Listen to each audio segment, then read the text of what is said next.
Books presents an unabridged recording of the Metamorphosis and Other Stories by Franz Kafka, translated by Joachim Neugroschel and narrated by George Guedel.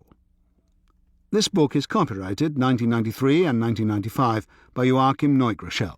This recording is copyrighted 1995 by Recorded Books.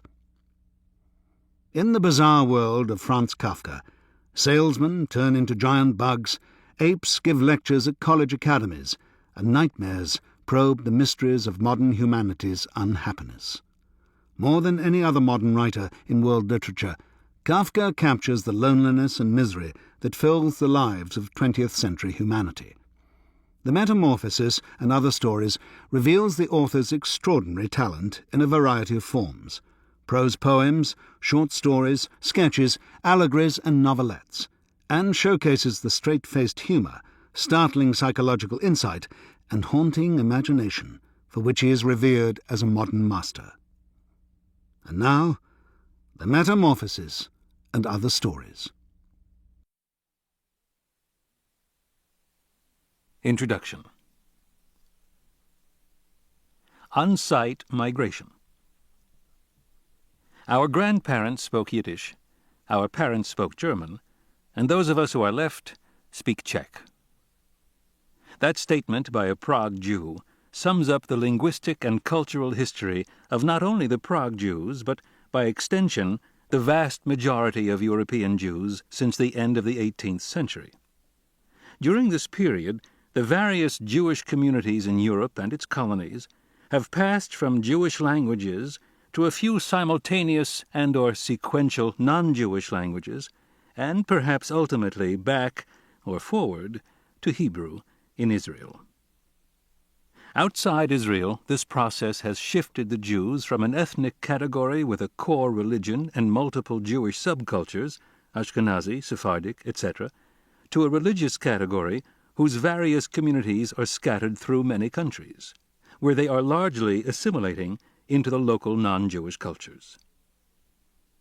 Franz Kafka was born in Prague at the end of the 19th century, and for most of his lifetime Bohemia and Moravia belonged to Austria-Hungary, until 1919, 5 years before Kafka's death in 1924.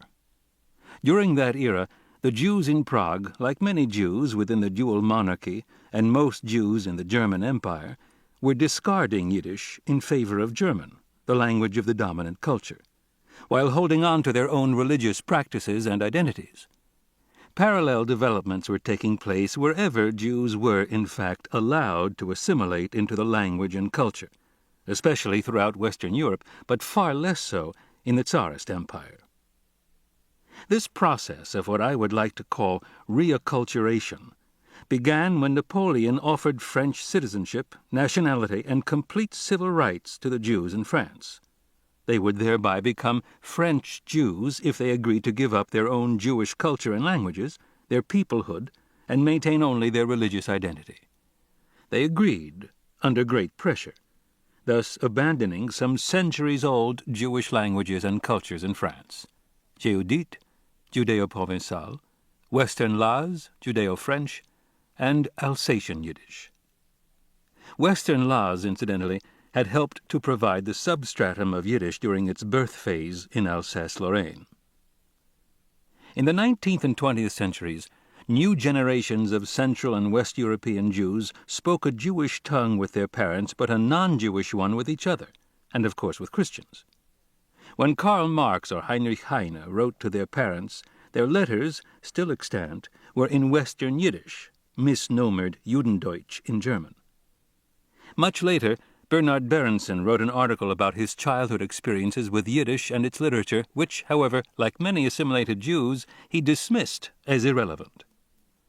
Elias Canetti, in his memoirs The Tongue Set Free, describes his Sephardic family in their native Sofia and the Ladino they spoke, which, however, he eventually replaced with German. And Primo Levi, in his autobiographical collection The Periodic Table, touches on the Judeo-Italian language used by his family and the local Jewish community. Those are better-known exemplars of the countless Jews whose families passed from Jewish to non-Jewish in language and society, thus becoming, perhaps unwittingly, a transitional minority. Such on-site migration paralleled the mass migrations of Jews, especially from Eastern to Western Europe and then to the New World. Franz Kafka was a member of the on-site migration, while Karl Rossmann in The Stoker, America, acts out the geographic migration. Language in modern Europe became a defining national and then political characteristic, especially with the emergence of the nation-states in the 19th century.